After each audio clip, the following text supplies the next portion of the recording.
Eh bien, cher frère, Joseph, ne crains pas de prendre chez toi Marie, ton épouse, puisque l'enfant qui est engendré en elle vient de l'Esprit Saint. Et Joseph l'a pris chez lui. Mais bien, cher frère, Joseph, voyant son épouse enceinte, se dit « Je ne peux pas la garder comme épouse, c'est pas possible. Et cependant, je ne veux pas la livrer publiquement parce que le sort qui lui est réservé, c'est la lapidation. » Donc, dans son cœur, il décide de la renvoyer plus dans le secret, pas publiquement, dans le secret, pour qu'elle ne soit pas soumise à ce châtiment inéluctable. Mais lorsque l'ange du Seigneur lui parle en songe, il comprend ainsi que se réalise la promesse du Seigneur. Nous l'avons entendu dans la première lecture, le livre d'Isaïe. Le signe que le Seigneur demande à Akaz, demande un signe. Enfin, c'est Akaz qui est sollicité par le Seigneur de demander un signe. Eh bien, tu ne veux pas le demander, moi je vais te le dire ce que c'est. La Vierge est enceinte, elle enfantera un fils qu'elle appellera Emmanuel, Dieu avec nous. Plusieurs siècles auparavant, cette naissance était attendue. Et Joseph obéit. Joseph, à ce moment-là, en disant oui, reçoit une mission unique dans le mystère du salut, d'être le gardien, protecteur de la mère de Dieu et de l'enfant Jésus. Il accueille cette mission de tout son cœur. Il est le gardien. L'Église en a fait son protecteur, le gardien de l'Église, parce qu'il est le gardien de la mère du Sauveur. L'amour, mes chers amis, est manifesté là.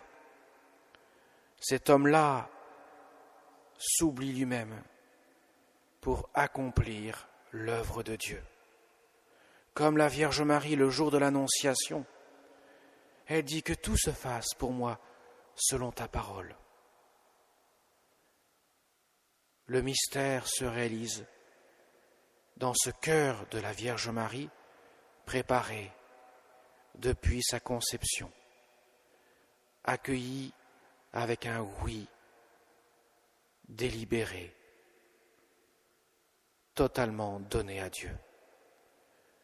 Et Saint Joseph, le discret Joseph, lui qui accueille cette mission d'être l'époux de la mère de Dieu, le gardien protecteur de cette mère et de l'enfant qu'elle porte, engendré, conçu par l'Esprit Saint, engendré du Père, conçu par l'Esprit Saint.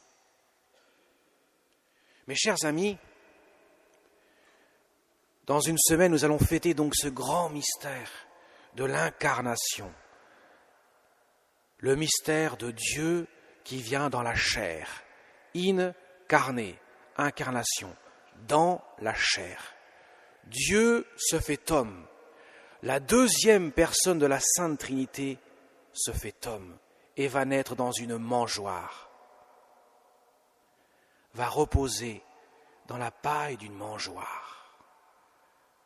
Lui qui est riche s'est fait pauvre parmi les pauvres pour être donné en nourriture pour nos âmes. Et aujourd'hui, donc Victoire va faire sa première communion. C'est pour nous l'occasion de nous rappeler que le Seigneur veut que notre cœur soit comme une mangeoire, l'accueillant humblement. Nous allons manger le corps du Seigneur, nous allons recevoir le corps du Seigneur. Nous allons en quelque sorte manger son amour, car recevoir le corps de Jésus, lui qui se rend présent sur l'autel aux paroles du prêtre, lorsque le prêtre dit « Ceci est mon corps livré pour vous », ceci est mon sang versé pour vous. Le Seigneur se rend présent. Change le pain en son corps, tout en gardant l'apparence du pain. Change le vin en son sang, tout en gardant l'apparence du vin, pour être donné non pas à nos corps de chair, mais plus que cela, ou du moins ça transite par notre corps de chair, comme nous sommes incarnés. Nous sommes des esprits dans un corps de chair, mais pour aller nourrir notre âme, créée à l'image, à la ressemblance de Dieu, sauvée par le Seigneur sur la croix en donnant sa vie pour nous. Mes chers amis, en recevant le corps du Seigneur dans quelques instants, préparons-nous à faire de notre cœur la crèche de Bethléem. Et le Seigneur veut un cœur chaudement préparé, pas un cœur qui soit un glaçon, pas un cœur qui soit un frigo ou un congélateur, mais un cœur qui soit chaudement préparé avec un ardent désir de l'accueillir. C'est ça le sens de l'Eucharistie que nous vivons chaque dimanche.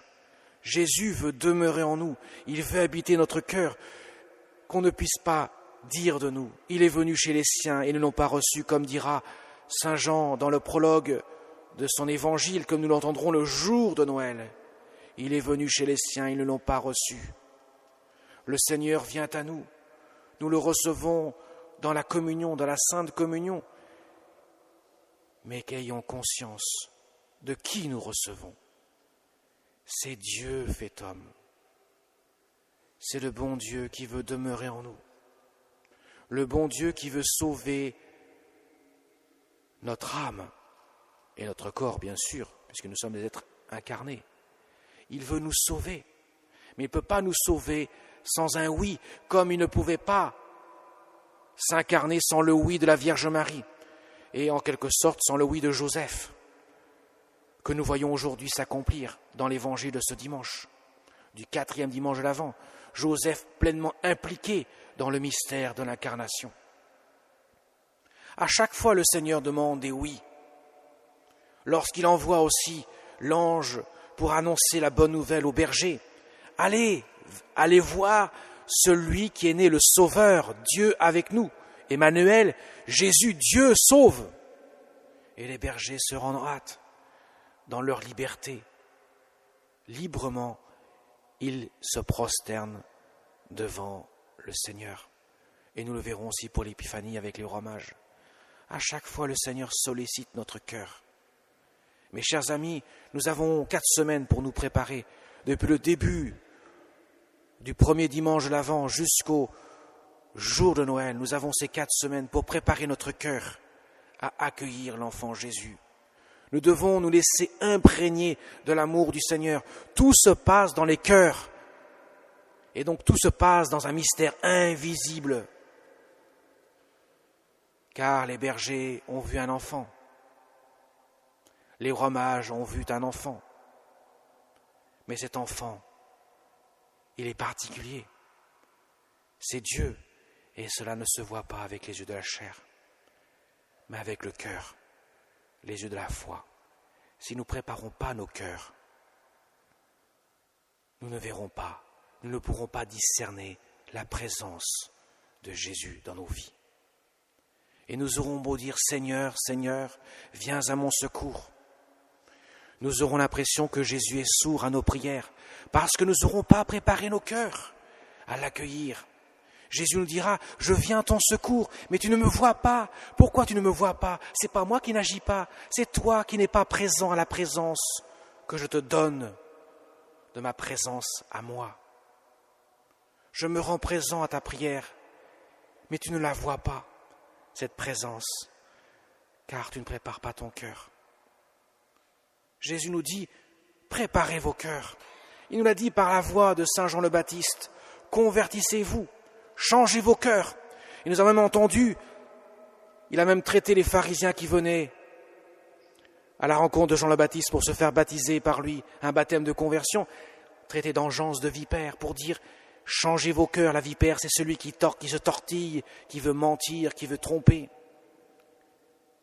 Nos cœurs sont parfois inconstants, et Jésus nous dit, à travers la voix de Jean le Baptiste, le prophète qui prépare les chemins du Seigneur, la voix qui crie dans le désert, de préparer nos cœurs, pour comme Marie, comme Joseph, nous puissions dire un oui plénier à l'amour de Dieu qui veut habiter ce cœur que nous avons par sa présence divine. Amen.